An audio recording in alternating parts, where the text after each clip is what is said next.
Hi welcome to our channel. Ramayanam అంటే అందరికీ మొదటగా గుర్తొచ్చేది శ్రీరాముడు, సీత, లక్ష్మణుడు, ఆంజనేయుడు, రామరావణ యుద్ధం మొదలైన పాత్రలు మాత్రమే. కానీ ఇందులోని చాలా పాత్రలు మనకి తెలియవు, కనీసం విన్నట్టు కూడా అనిపించదు. సరిగ్గా అలాంటి పాత్రే రాముడి అక్క శాంతాదేవిది కూడా. రాముడి గురించి ఎంతో తెలిసిన మనకి అతనికి ఒక అక్క ఉందని, ఆ అక్క వల్లే తాను జన్మించడనే విషయం మాత్రం చాలా మందికి తెలిసి ఉండదు. మరి రాముడి పుట్టుకకు కారణమైన శాంతాదేవి ప్రస్తావన రామాయణంలో ఎందుకు లేదు? స్వయంగా రాముడి అక్క అయిన శాంతాదేవి గురించి ఇంత రహస్యంగా ఉంచడం వెనుక కారణం ఏమిటి అనే విషయాలు ఈరోజు టాపిక్లో మనం తెలుసుకుందాం. కోసల దేశపు రాజు అయిన అజాకు ఓ అందమైన రాకుమారుడు. అతనే దశరథ మహారాజు. అయితే దశరథుడు పుట్టిన 8 నెలలకి తన తండ్రి అజా మరణించడంతో రాజ్యభారాన్ని తన తల్లి తీసుకొని పరిపాలించేది. అలా 18 ఏళ్ళు వచ్చిన తర్వాత దశరథుడు కోసల సామ్రాజ్యానికి రాజు అయ్యాడు.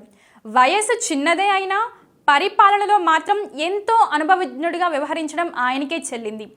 తక్కువ కాలంలోనే తండ్రిని మించిన తనయుడిగా గుర్తింపు పొందుకున్నాడు. ఇదిలా ఉంటే ఉత్తర కోసల రాజ్యానికి చెందిన రాజుకి ఒక అందమైన కూతురు ఉంది. ఆమె పేరే కౌసల్య.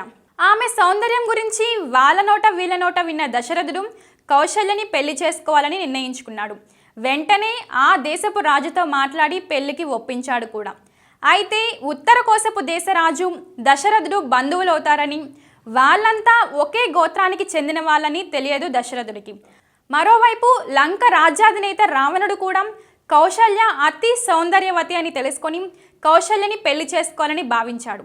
కానీ తాను చేసిన ప్రయత్నాలు ఏవీ ఫలించలేదు. అయితే అంతలోని దశరథుడు కౌసల్యకు జన్మించిన పుత్రుడి చేతిలో తన మరణం ఉంటుందని బ్రహ్మ ద్వారా తెలుసుకున్న రావణుడు వాళ్ళ పెళ్లికి ముందే కౌసల్యని చంపడానికి సిద్ధమయ్యాడు. కానీ రావణుడి భార్య మండోదరి శ్రీహత్య మహాపాపమని, అలా చంపవద్దని, దశరథుడిని కౌసల్యని విడదీయడం ద్వారా పెళ్లి జరపకుండా అడ్డుకోవచ్చని రావణుడికి సూచించింది. దాంతో తన భార్య చెప్పింది నిజమే అనుకొని కౌసల్యని అపహరించడానికి కొంతమందిని పంపించాడు రావణుడు. కౌసల్యని అపహరించిన రావణ సైన్యం ఆమెను ఒక ఇనుప పెట్టెలో బంధించి సరియు నదిలో వదిలిపెట్టారు. ఇక దశరథునికి కౌసల్యకి పెళ్లి కాదని, తనకి మరణమే లేదని విర్రవీగిపోతాడు రావణుడు.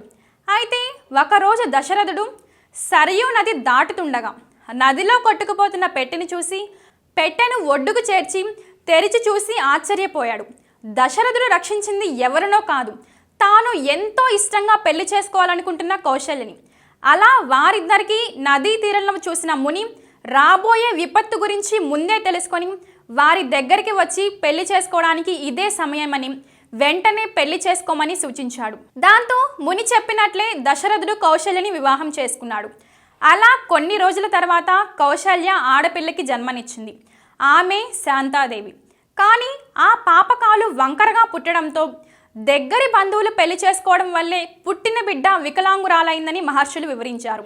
అలాగే ఆ బిడ్డను ఎవరైనా దివ్యమైన జంటకు దత్తత ఇస్తే సాధారణ స్థితికి వస్తుందని కూడా సూచించారు. ఇక చేసేదేం లేక దశరథుడు తన స్నేహితుడైన అంగదేశ రాజు రోమపాదుడికి ఆ పాపను దత్తత ఇచ్చారు. రోమపాదుడి దగ్గరే శాంత పూర్తిగా సాధారణ స్థితికి వచ్చింది. ఆ తర్వాత రోమపాదుడు శాంతాని ఋష్యశృంగ మహర్షితో వివాహం చేశారు. శాంతాదేవిని దత్తత ఇచ్చిన తర్వాత దశరథుడు సుమిత్ర, కైకేయిని వివాహం చేసుకున్నారు. అయినా సరే వారికి ఎంత కాలానికి పిల్లలు కలగపోవడంతో మహర్షుల సూచన మేరకు తన కూతురు భర్త అయిన ఋష్యశృంగ మహర్షి పుత్ర కామేష్టి యాగం జరిపించాడు. దశరథుడికి ఆ యాగం చేసిన వెంటనే 4 కొడుకులు జన్మించారు. కౌసల్యకి రాముడు, సుమిత్రాదేవికి లక్ష్మణుడు, అలానే కైకేయికి భరతుడు, శత్రుఘ్నుడు జన్మించారు.